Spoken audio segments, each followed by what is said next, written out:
Good morning, ladies and gentlemen, and welcome to the Damian Williams Show. I am your marvelous, amazing host, Damian Rashid Williams, and I am giving you a beautiful show today as we go over some of the amazing things that make me some of the amazing things.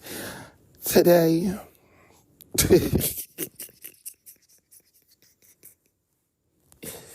Today I had thought about something that was so prolific, so amazing, so stunning, and so epic. I was sitting here watching the Joe Rogan show, and I was watching an episode with him and Neil, whatever the man's last name is, the teacher, the scientist guy. And he proposed the question. He was like, as I'm watching along, he asked the question. He was like, have you basically, to summarize it, have you ever had a teacher who was so, profound in your life that, you basically will always remember, always will stand out? And I thought about it, and I all of my teachers basically stand out. Even the male teachers. The females and the male teachers, they all stand out. I can literally name every last one of them. Like, all of them. All of them. All of them. Like, literally. And I started thinking about my teachers. And I started thinking about, the different teachers that I had, growing up, living life, and enjoying life. And I started thinking back to elementary school when I had my second grade teacher, Miss Christie. She was a black lady, strong, beautiful lady. And she was just so pure. Like, I could just remember, just the smile on this lady's face, the curly Jera curl in her head. Oh my gosh, I can remember everything about it. Cause the curly afro, the Jera curl afro. I remember all of that with the heels clicking in around the room. Are you guys okay? Does anybody need any help? I'm right here. Let me know. Okay, I'm always ready. Even going up to third, fourth, fifth grade with Miss Christie and Miss Schnur. And Miss Schnur, her real name was, her maiden name was Miss Steiner. And oh my God, and I think about it kind of like how some people, they think of trends, it made me think about basically in a way the Kardashians, when Kendall and Kylie was talking about how when Caitlyn became Caitlyn, it was weird because they couldn't call her Bruce no more. It was like Bruce had died. And that's how it was when Miss Schnur treated us when she got married. When she was no longer Miss Steiner. She was hell-bent on us calling her Miss Schnur. She no longer was Miss Steiner. And it was those callbacks to when we would get in trouble to be like, hey, Miss Steiner. And my name is Miss Schnur. And it was crazy. And it made me think back to my other teacher. And these two teachers, they used to team up together. They used to, team teachers, two teachers in one class. Her name was Miss Marino. Oh, my God. I love Miss Marino. I even went back to my elementary school, Lake Forest Elementary, to see if I could see her again. And Miss Marino was not there. Miss Boyd, who became the principal, had informed me that Miss Boyd, you do your thing. Shout out to you. Miss Marino had told me, Miss Boyd had told me, and Miss Boyd even remembered me. She was like, oh my gosh, I remember you. And I was like, I remember you too. And she was telling me that Miss Marino had got pregnant and she ain't never come back. It was crazy. And I remember our classroom number at Lake Forest Elementary. So all the kids in Lake Forest Elementary, all the teachers, anybody who worked there, listen, our classroom was room 404. And that's the class that I was taught. That's the class I sat in. That's the class I learned. That's the class that I learned how to do math. I learned how to read. I learned how to write. I learned how to form sentences. I learned how to speak. I learned how to use the word vocabulary. We had fun days. And Miss Marino would write Fun Fridays. She'd write FUNFRIDAY on the board. And all throughout the week, if we would be bad, we would get a letter written off. And we had to have the damn Fun Friday. We had to have the damn sentence written on there or some letter written on there for us to have Fun Friday. And it was as a group, as a whole, everybody had to participate and do good and stuff like that. Then I remembered Who else did I remember? Miss Donnelly. For whatever weird reason, I had remember Miss Donnelly from 6th grade when I was at Hallandale High. And she was our TV production teacher. And, oh my God, I just remember Mr. Battle. And she was teaching us how to, and this is one of like the best moments in Miss Donnelly's class. She was teaching us how to do like camera shots, like bust shots and press shots and pan the camera and zoom in and out. And so we all had got set to find out a camera. And I remember Samantha, oh my baby. Me and Samantha was we was in the group, we were trying to figure this shit out. Like how to work the camera. But I had a whole YouTube channel at the time, and this is like before YouTube was even cool. Like this is back when Kingsley was just like the GOAT at this time. He was a heavyweight champion, the undisputed crown at this time. And I'm sitting there, with the camera, I'm doing my thing, I'm talking. And, you could just, everything that you can imagine me in high school holding a camera and trying to be a director and a cameraman at the same time. Girl, stand right here. Let me pan. Girl, back up. We need a breast shot. Let me see your breast. Back it up. All of that in high school. And unbeknownst to me, I'm going to the bathroom because in TV production, we didn't have a bathroom in the classroom. We had to go out. We had to go back into school to, and go use the bathroom. And they were playing my video, and they was showing she was playing it for the class. She normally would play it without the audio. For whatever reason, she played it with the audio. I believe that it was with and without audio. One day they'll play without the audio, one day they'll play with the audio. And we had to guess what shot it was. And Ms. Donnelly, as she was presenting them, Ms. Donnelly had played mine with the audio, and baby, everybody in the class was able to hear what the fuck Damien was saying when he was getting And even though I was not there to hear the laugh and the joy and the pleasure of it all, when I came back in the classroom to use the bathroom, when I tell you there was the greatest standing ovation ever. Can you imagine walking in from the classroom from Piston, Twinkle, Twinkle, Little Star, and you open the door and everybody see you and they just literally stand up and just start clapping? It's moments like that I should never forget, because those moments like that are moments that are going to give y'all moments like this. Moments like this. The moments that y'all deserve with me all the time. I started thinking about my teacher, Mr. Saunders, who was my pre-algebra no. Ms. Saunders was my algebra teacher. And Miss Pinckney was our, this in Hallandale. Miss Pinckney was our pre-algebra teacher. And Miss Pinckney was so funny because if you ever hear me say throughout this podcast, on any episode, if you ever hear me say anybody, somebody, a breathing body, that's where I get that from. I get that from Miss Pinckney. Miss Pinckney would always say that. Every time she would ask the questions to the class, and I would be sitting by my friend Brianna Wells, and she would ask the questions to this class, which I would oddly be sitting by this boy named Raymond, who was a big wrestling fan. And he lived for the wrestling. And he even had a YouTube channel, just wrestling, like him with his friends wrestling. And he didn't really see it for me though. He ain't really like me. And I know, because I know what you were thinking, oh, y'all probably was best friends. No, that ain't really see it for me. He ain't really care. He ain't understand the experience. It was just get me out this ride. Who put me on this buckle? Why is this here?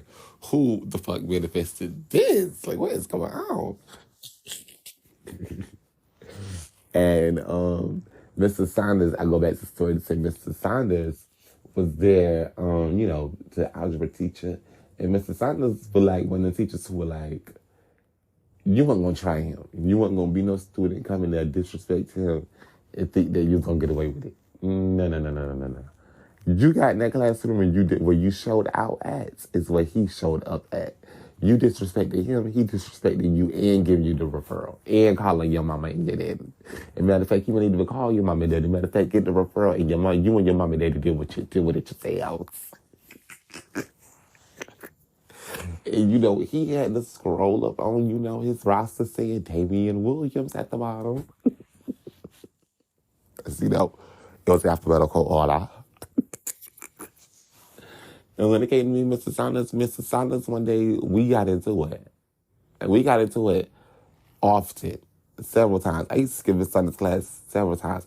And that's why I failed this class. He ain't getting no fucks about failing me, by giving me no F. None. But he would pass Brianna all the time. Brianna would stay passing with a D, if not C.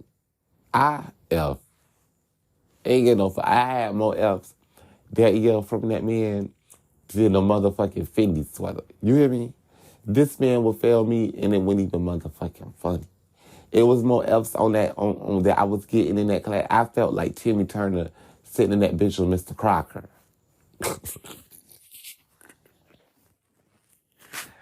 And I don't understand why he was so pissed, because I am a grown-ass man and I still to this day do not have to utilize algebra in my real day-to-day life. When I go to Foot Locker, I don't have to use motherfucking algebra. And Miss P, no shade, I don't have to use pre-motherfucking algebra.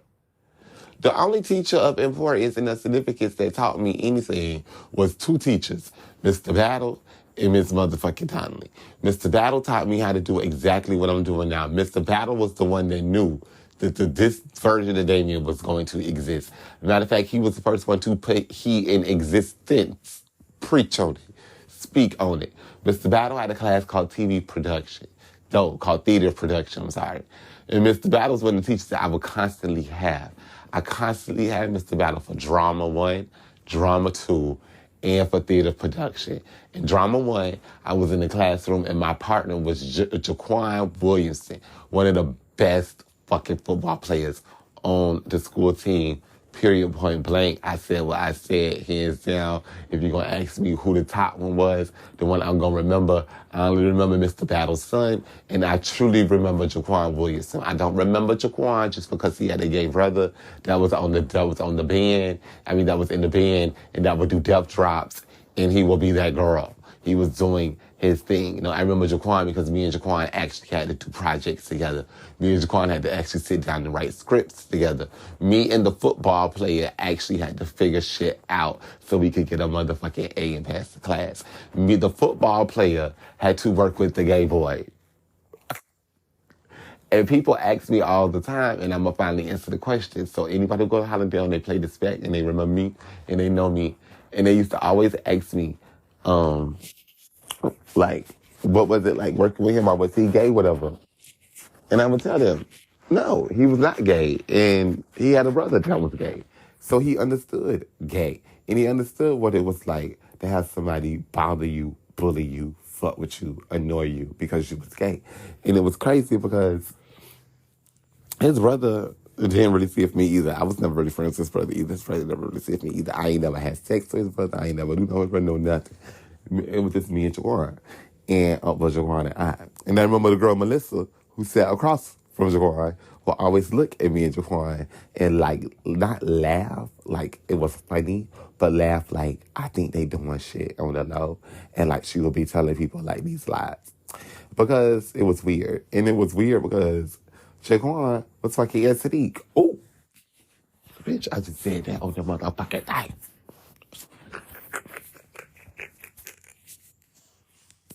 But he did. He was fucking her. Shoot. So did. And he played me the motherfucking audio of Jalen fucking around.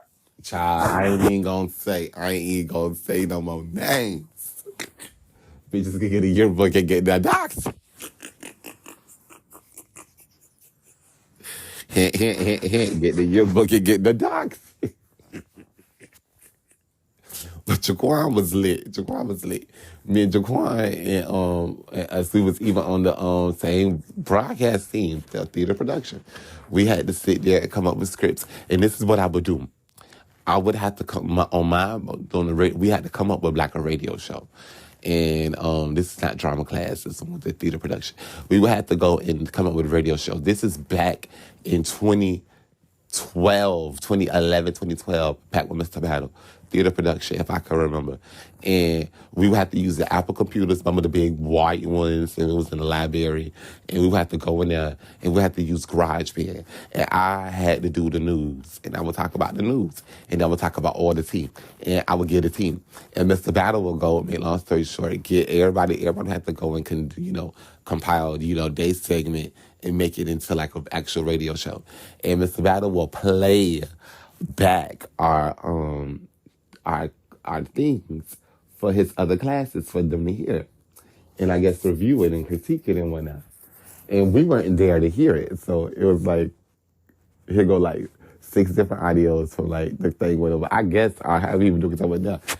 And I know this because people will come back to me and classmates will come back to me, not in my class, but other students will come back to me and tell me about what I said on this damn statement. They be like, so if this is going on in Housewives, what happened with Nene when they did da-da-da-da-da-da?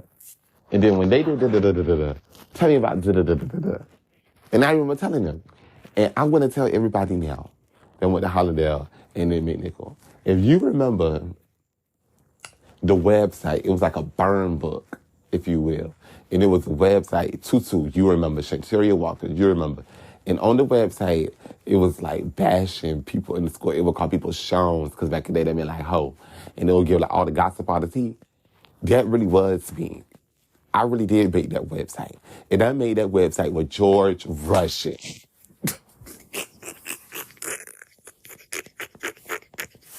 Who used to date Tanya.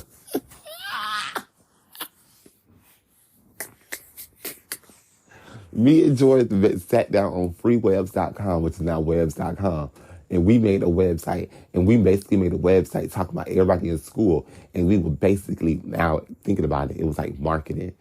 We would basically tell people it was a website, and we don't know who made this website that we found, and it was talking about people in the school, and I would make sure that I would put in the website that I would talk about myself, and I'd be like, gay-ass Damien, I like Damien with the teeth, I like Damien with who talks so much, so that way it would deflect from me. Now, Shantaria, she had the spirit of discernment because she just knew. I don't know how she knew, but she just knew it was me. And I remember she said, I don't know why y'all so stupid. Y'all, and we was in, I forgot who class was in? Mr. It was some African man in McNichol. I don't know how I got back this far, but because we were just in high school. But either way, we made this website. We was talking about the kids. And Shantaria exposed me. And the only leap that I had to distract the people from believing her was that I was talking about myself on the website. Now, look at me blogging. Look, before blogging was a thing. Blogging about the day-to-day things in the school. Who was fucking on who was sucking on who dick. Mind you, this is all in middle school. That's why I don't want to have no kids. Because y'all be sitting around here sending y'all kids to school talking about something. They just in middle school. But you know what the fuck we was doing in middle school. And you know what the fuck you was doing in middle school. And you talking about some of your kids ain't, them kids ain't doing shit. Child, please, get the fuck out of here. Second of all, back to the world, motherfucking story. Before we end up in our Kelly house. Make them nervous. Anywho, Mr. Battle was the one that introduced me to this Damien. Mr. Battle was the one that introduced me to the voice that Damien had. Mr. Battle was the one that did that. Mr. Battle I was in drama club and drama class. When I was in drama club and drama class, I do not like the idea of scripted Damien. Hence why American Express, which is why I work at, I do not like scripted Damien. I prefer free-flowing Damien. I like bullet point Damien. I like mention this, but I don't like for you to be able to have a reaction to the follow-up of the bulletin that I just reacted to myself. See, on radio, you can do, I can speak. And I don't have to be responded to. In acting, you have to react.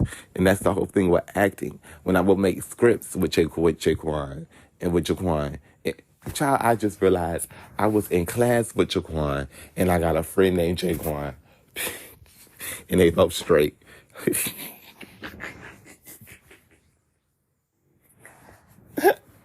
But when we would do those scripts,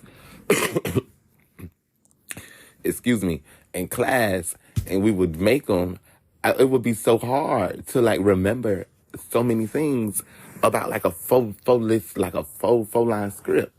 And I remember when we would get them right, and we would get like the whole script right, and finish it and complete it, standing ovation.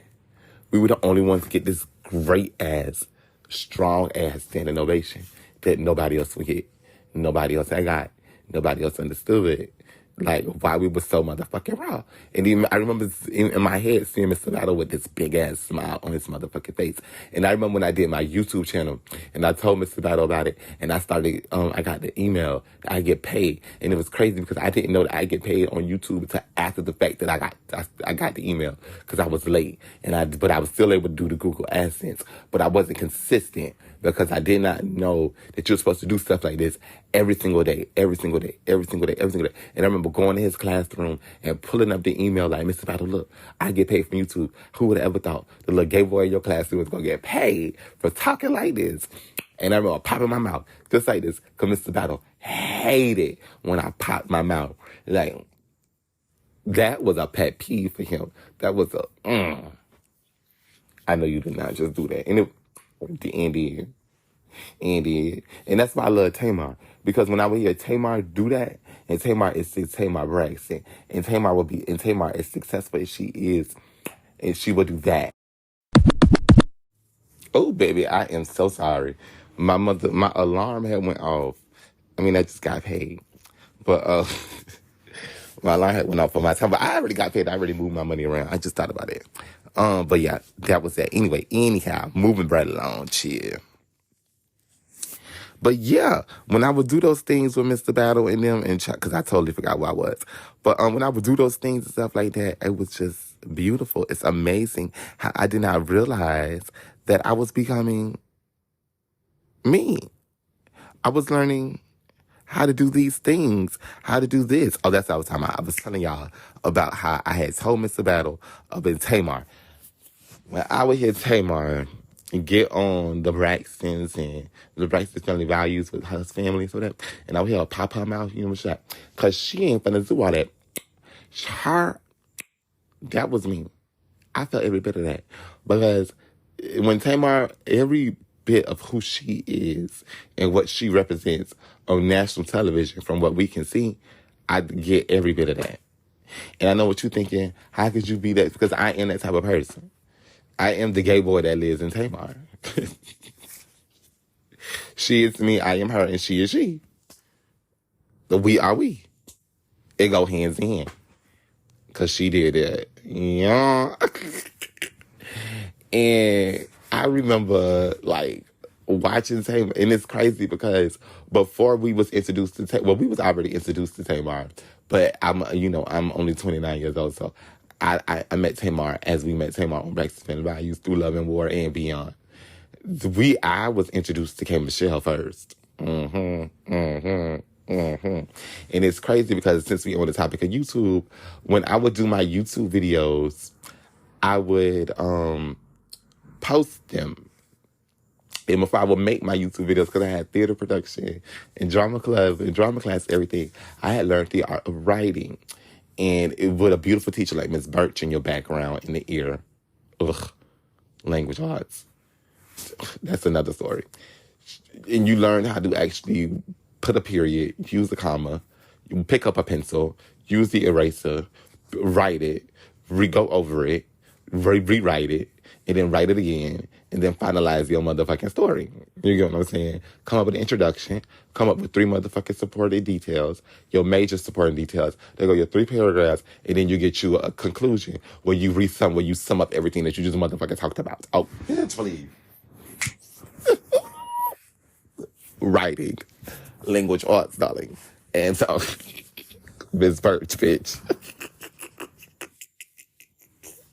She used to be like, David, you write so well, but you're so sloppy with this writing. I cannot understand majority of this. This is such a pain to go through. And then can you imagine Miss Birch was married to a black man from the Bahamas, bitch. Miss Birch, a white lady, probably Irish for all we know. I don't know. I can't really describe her because I don't want to offend her, but just beautiful. Let me tell you something. I'm bad with the details, and Miss Birch know that. But Miss Birch, if you had to know, Miss Mona motherfucking Birch, bitch. Whew, if I never gave you your motherfucking flowers before, stand the fuck up. Because you haven't given the world this right here. When I was able to use to my YouTube videos, and I mean I was growing into my YouTube videos, I would literally write down what I was going to talk about, how I was going to talk about it, and when I was going to talk about specific parts of it. I mean writing it down to perfection. Pre-planning, prepping myself for what I was about to impart. And it's crazy because I should do that with the podcast, but this is like a different flow. Because remember, when you do something so much, you just know. You just know. You know what I'm saying? You just know what to do. You know what to say. You know how to say it, how to deliver it, and how to get your point across. To the point that when I would write my stuff in my room, and I remember it was in my sister's old room, her purple room with the TV. If you used to watch me on YouTube, you know what I'm talking about. And I would write it, and I would listen to K. Michelle. And this was back when K. Michelle would do mixtapes back on what's the name of that goddamn website? I'm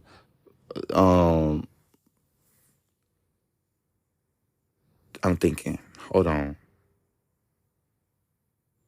I don't want to say, it's not LimeWire. That's too far back. My mixtapes, it was my mixtape something. And I would listen to her sing, bitch. When K. Michelle was with R. Kelly, and they would make them songs like Pillow, You Baby, You and I. Oh, you and I. Baby, you and I. Oh, I. Let me tell you, those was hits. Hit maker. Back to back to back to back. It was a writer listening to a fucking writer to broadcast a product, bitch. And if you wanted to know where that energy was coming from, it was coming clean from the sounds and the frequency of a vocalist known as K motherfucking Michelle. When K Michelle would get every mixtape, I know all of the songs. Even down to user baby mama a, baby mama a, baby mama a, crying cause he don't want you. User baby mama, man, K Michelle.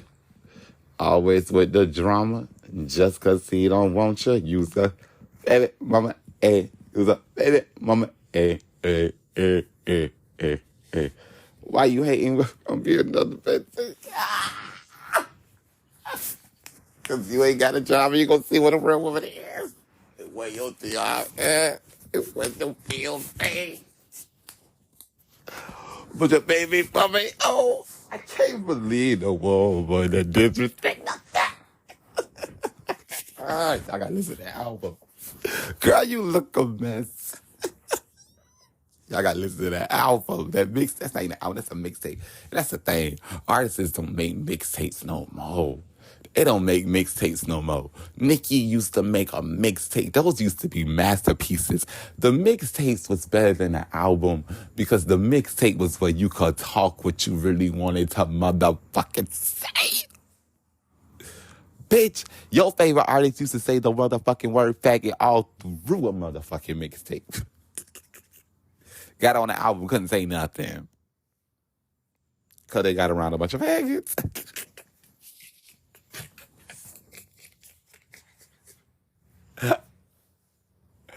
Man, Wayne used to drop mixtapes, man. Remember Rich Homie Quan with the mixtapes, man? Then Young Thug will come through with the mixtapes, man. I be feeling like the man when I walk through. I ain't stopping what you're saying when I walk through. I be old man when they walk through. I be pop a few bands when they walk through. Oh, watch me. Oh, watch me. Oh, watch me. Well, let me tell you, that song used to come on in the club. I don't know what song would give me more hype in the club. Walk Through or Dreams and Nightmare. I used to pray for times like this, to rhyme like this, I had to grind like that, to shine like this, and about time I spent on some lot of shit in the see my dreams unfold, and they may come true. It was time to mirror the game, and I say, yeah, I do. If you want, you got to see it with a clear eye view. My nigga sneeze like a bitch say, I chew.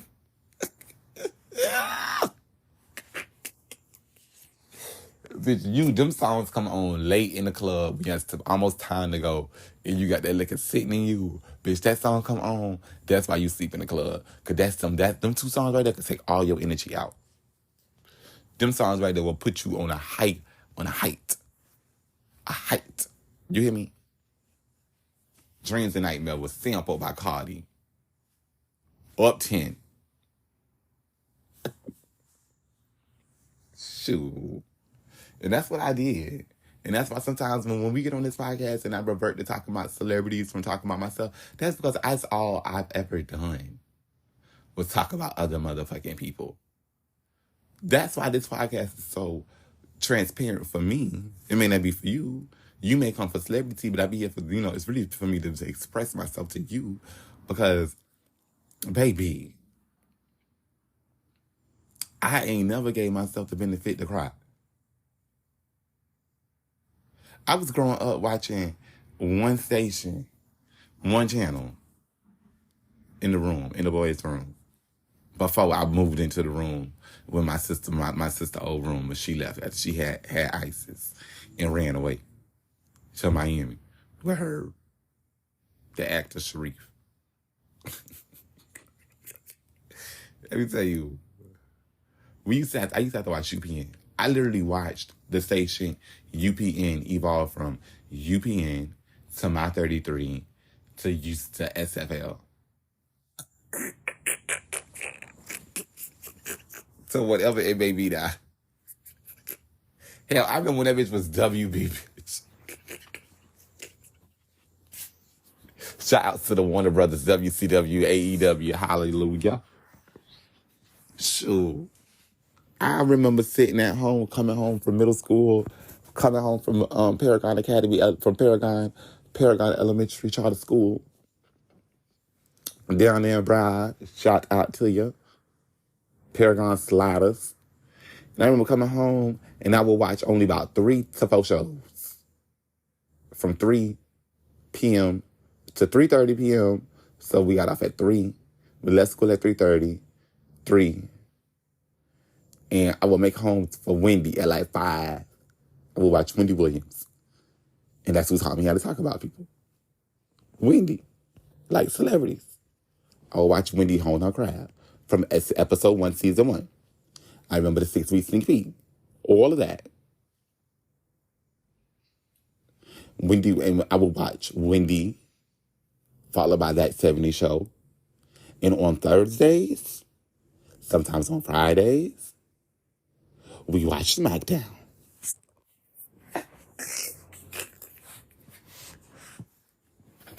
We will watch motherfucking SmackDown. We sure will. We will watch motherfucking Friday Night SmackDown, produced by Vincent Kennedy McMahon. Written, produced, starring. And that was my boogeyman. Vincent Kennedy McMahon. We didn't get cable into the room, until we moved into the house. To be honest with you. Because then we would watch Halloween Town on Disney Channel. And that was around the time when Halloween Town with Calabar and all that stuff was coming out. So we literally timelining the timeline of the timelines. I was there when Wendy was building her show off the back of the Housewives with Nene and Bethany and all of them because nobody else would go to her show.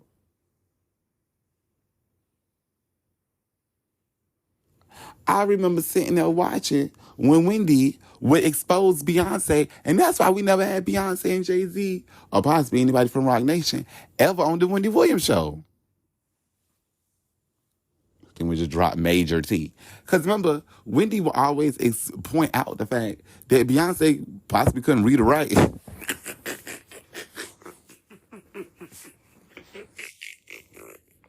And remember, Wendy was the one that exposed Beyonce for possibly not being pregnant. To an exaggerated extent, even though it went like to the National Choir and the Daily Mail and all that stuff. But Wendy was the one that got up and had Suzanne. Oh my God, Suzanne.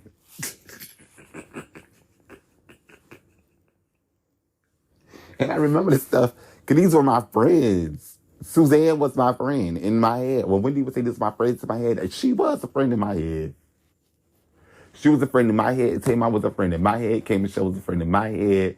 And Vince is still to this day a friend in my head. Regardless of all allegations. That stuff ain't got nothing to do with me. All this other stuff, when you drinking, ain't got nothing to do with me. Kay Michelle possibly doing stuff with R. Kelly, that ain't got nothing to do with me. Tamar getting beat up by her ex-husband, that ain't got nothing to do with me. We talk about solely on talent. When Wendy sat in that purple chair, that's what I knew, that's what I seen, that's what I gathered, and that's who I connected to, and that's what it was. I was connected to a teary-eyed cancer bitch. Who was a queen at everything that she did. And I know what somebody may say, that's a backhanded compliment. You had to watch Wendy from episode 1 to understand where I'm coming from, okay? Wendy is the reason why I do a show every day, at least try to do a show every day, because Wendy say, if you're present in the moment, you cannot be overlooked, bitch. When they do the class roster and they call your name and they do the roster, they say Billy, Bob, Sarah, Jake, James, Wendy, Damien, here.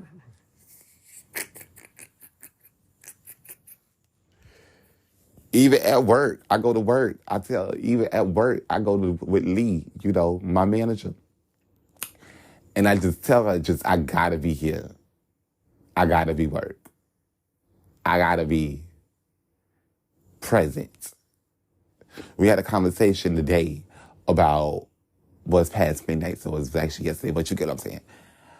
We had a conversation about me doing the podcast, and she said she's gonna listen to him when she got home. So hopefully she caught up to this. How you doing? And and we was talking about how the secret to podcasting is not waiting to have a good moment. The podcasting, it's just doing it. Just grab the microphone and talk. Just hit the record button. And as I'm saying that, I don't know why I just had this epiphany of the stock market. And I've been hearing people say that about the stock market all the fucking time. They be like, there is no good time to time the stock market. You just do it.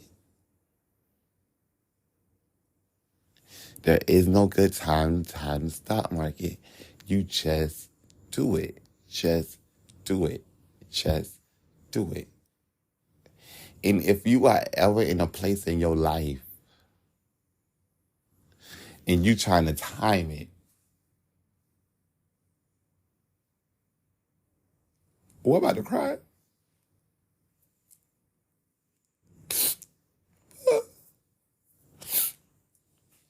Hold on.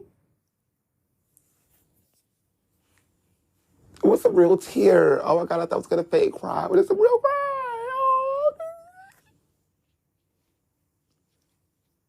Oh my God. Oh no, what? Oh my God. I got to wipe it because I don't want it to dry up. I don't want to get an eye booger. Okay. Anybody out there with any type of dream or whatever you want to do, just do it.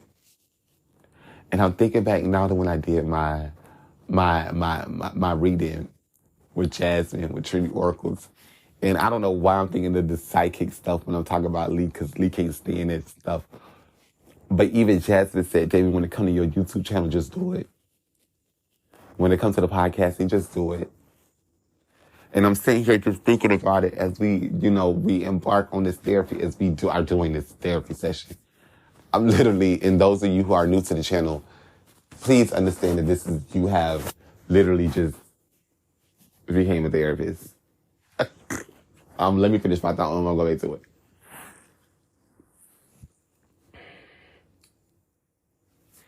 I just thought about it. Podcasting is YouTubing, and YouTubing is podcasting. You're just recording what you're saying. And podcasting now has the form where you have the video, the video form of it.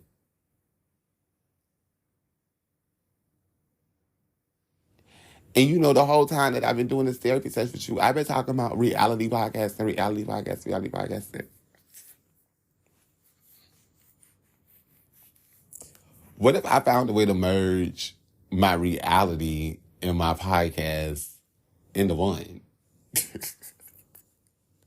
What if I was just able to just swoop all of this into one big thing? Like,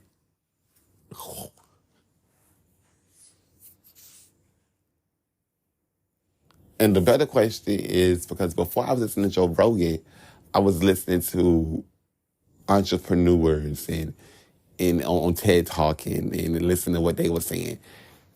And they was talking about the rich dad and the poor dad that I was watching his TED session. And I remember the comment section said, the first comment, I'd be like, before you go to the comment section, be like one comment to let you know before you click the comments. And it was like, he spoke so much truth that they didn't even invite him back. And that's what made me want to really listen to it. Because even though I seen the thumbnail, saw the title, I knew who he was, Robert, whatever his last name is, I knew who he was. I heard about the book. I even did the audio on the YouTube of the book. That one comment stood out to me because I wanted to hear what the fuck did he say that was so powerful here that he did not say in the book.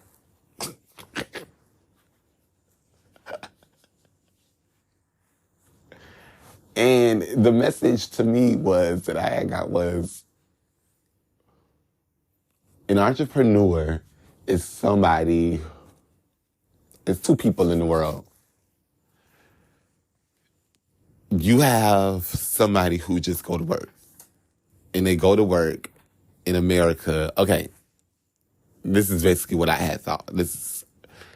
My mind is switching gears because it's switching gears to the general public, because I don't have you, my therapist, like right here with me. Like, I'm not speaking to just you.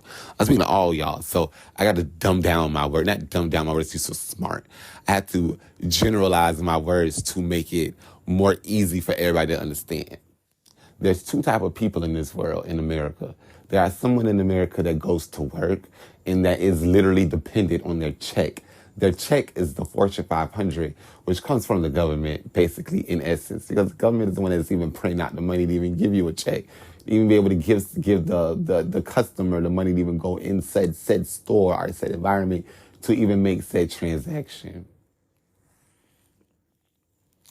Boom. Then you have somebody who can work without getting paid.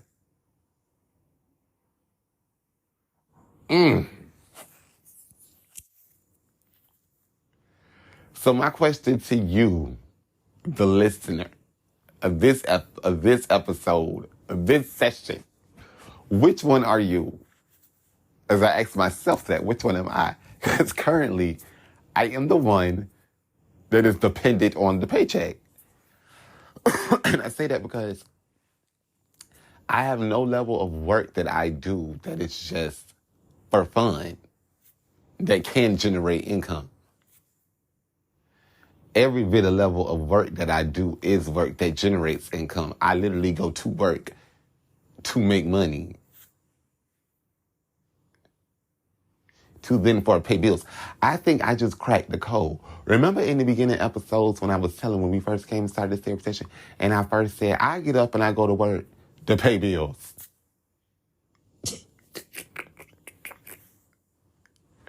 What if I got up to work to not pay bills?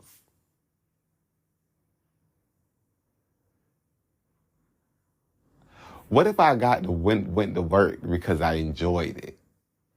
What if and the question now becomes, how do you enjoy work? You got to enjoy work because you chose to enjoy work. I got to get up and I'm going to try this on Gabby. I'm going to go to work. Next time I go to Foot Locker and I work, well, I'm going to just go to work and I'm going to just choose to enjoy the work with Gabby. Because this whole time that you met me, I told you I don't like her. But I ain't never tell you that there was a point in time when I did fuck with Gabby. I did like Gabby. I did think she was pretty cool. But some way along the lines, it grew to where it became part of it. I ain't like it. I don't want to do with this no more. And we could say it's her. You can say it's me. But at the end of the day, we dealing with my perceptive. My real, because all that I can deal with. So if I tell myself that I enjoyed working with Gabby, that's all I'm going to do is just have enjoyments of working with Gabby. Kind of similar to how, like, I anticipating to want to go to work with Lee. I anticipate to want to go work with all my other managers. If I stop dreading going to work, like, ugh, I gotta go to work, and say, ugh, I'm going to go build my asset. Now that was a delicious sentence. I'm going to go build my asset. I'm going to get up today to go build my asset. I'm going to get up today to go make an abundance more. I realized that I have always been the voice. But along the lines of life, I had experienced life. The voice had to experience life. This voice that you was listening to right now. I had to experience life, like put Fabuloso in the pot and turn on this oven. Put sugar in the water. Walk the Family Dollar and go buy peanut butter and jelly, knowing that I just got paid a full check, but that's the only thing that I'm deliberately going to go buy so that I'm not spending extra money that need to be spent so I can have extra money to pay, so I can have the money that I need to pay for rent. Yeah. I understand what it's like to go to the store and go buy 16 packs of Chef Boyardee and have sitting, because that was dinner for 16 fucking days, bitch. I understand that. But see, the problem is that I have built this ego to where that I am afraid to tell you about that. Because I want you to think that I am bigger than you, better than you, stronger than you, tougher than you, built to last longer than you. And that ain't true. Bitch, I'm just like you. The time right now is 5:26. I got a cousin getting ready to wake up right now in like 30 fucking minutes to get up and go to work. Right now. As we recording. Which is why my voice is getting lower and lower, because I don't know where the fucking nigga we coming from. Okay? And the only clue that I may have is the light that get cut on before you walk in the garage. Because remember, here, I heard him.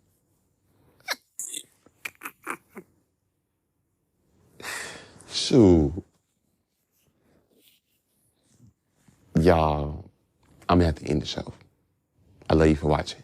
And I'm going to put in also in this episode the recording that I did from yesterday morning before I went to work. So if it sounds a little cluttered, that's why. But I'm going to put a little, I'll use one. This is the David Williams Show. Thanks for being my therapist. Let me go before I get in trouble. Good night. And goodbye.